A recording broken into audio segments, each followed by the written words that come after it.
Di sini kita dari kelas 11 TITL mau nge-review wisata Telaga Menjar. Jadi perkenalan, di sini nama saya Anggika Senda dari kelas 10 listrik.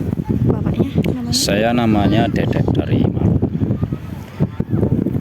Perkenalkan, nama saya Ihsanul Simaesa dari 11 TITL. Nama saya Abimanyu Hamdanto dari 11 TITL.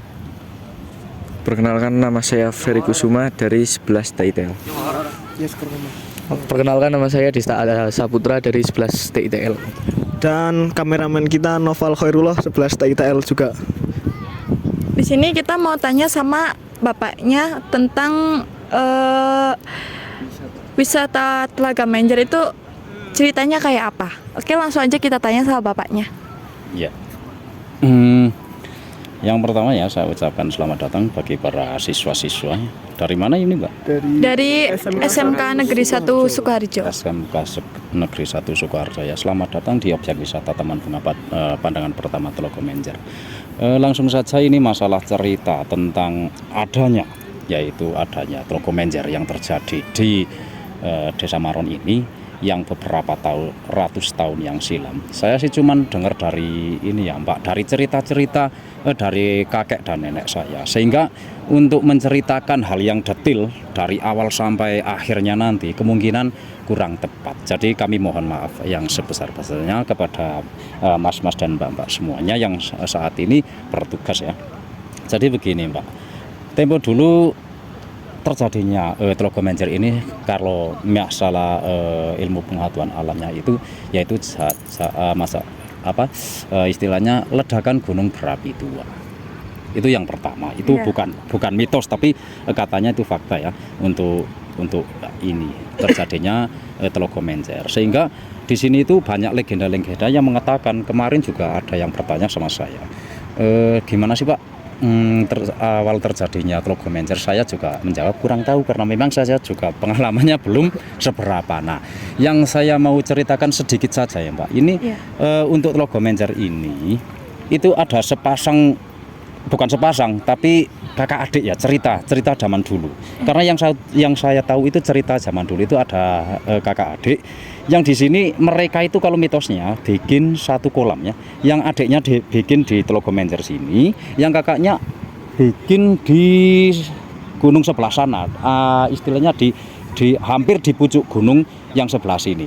Nah, maka dari itu dia kan seorang kakak adik itu berlomba, siapa yang membuat kolam terlebih dahulu, yang bisa jadi lebih dahulu, tapi jangan sampai istilahnya cara orang Jawa mengatakan itu, jangan sampai konangan ayam berkokok atau ayam jantan yang sedang berkokok di pagi hari, itu yang paling awal. Nah, itu terjadinya begini, Pak. Si adiknya bikin di sini, nah terus si kakaknya bikin di sana. Nah, terjadilah ini karena memang fokusnya adiknya bikin di sini, jadi nggak noleh ke sana kemari. Terjadilah di sini sudah ada logo yang kita lihat sekarang ini, katanya ini Telaga Menjar. Dan si kakaknya dalam waktu pembuatannya selalu mengintai untuk yang adiknya buat. Jadi terjadilah di sana yaitu yang namanya Telaga Wurung, karena memang nggak jadi karena sudah keduluan sama ayam yang berkokok. Nah, kesimpulannya, siapa yang tahu Telaga Menjar ini dari awal, katanya ini ada seorang pedagang geduk dari Desa Menjar, dan ada juga yang pedagang sayur dari Desa Telaga. Itu kemungkinan itu ya, suatu cerita saya yang memperoleh dari sesepuh sini. Nah, ketika melewati sebelah jembatan ini, nah mereka tahu kok tiba-tiba ada air yang begitu banyak, sudah terjadi telaga. Nah, itu mitosnya kayak gitu. Jadi, nah, siapa yang tahu sebenarnya tentang telaga ini? Nggak ada yang tahu. Itu cuma cerita belaka. Memang kita nggak tahu ya seberapa lama ini sudah terjadi, beberapa ratus tahun atau berapa ribu tahun, kita nggak jadi. Kakek nenek kita juga langsung tahu ini adalah telaga.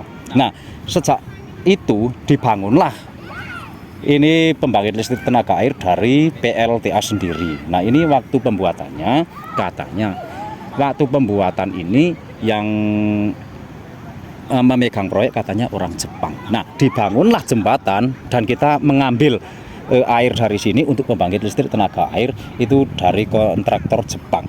Ini dibuatnya jembatan sekitar tahun 79 kalau nggak salah. Itu berakhir sekitar 83. Nah itu seperti itu cerita. Nah kan ada lagi cerita mitos katanya ada yuyu raksasa di sini. Kan nggak ada yang tahu sebenarnya kepiting raksasa yang seperti itu seperti apa, kita juga nggak tahu, itu cuma legenda saja. Nah ada satu kisah ya, sudah lama sekali itu sepasang kekasih katanya kalau mau main ke sini itu nggak boleh berpacaran katanya, karena setelah main dari sini katanya putus. Ya kita jawaban dan kita simpulkan putus itu kan ada dua macam, putus langsung menikah ya kan nggak selamanya, hubungan itu pasti ada. Misalkan nggak putus juga nggak apa-apa, misalkan putus juga nggak apa-apa kan, karena itu suatu hubungan kita sebagai manusia kan saling memilih dan saling menghargai, itu saja. Nah kemungkinan untuk telaga ini ya yang saya bisa ceritakan untuk saat ini ya Mbak ya Mas ya, mungkin cukup segini aja dulu. Misalkan mau nambah lagi besok-besok kalau ada lain kesempatan. Mungkin gitu aja dari saya ya, makasih. Ya makasih ya Pak. Ya siap.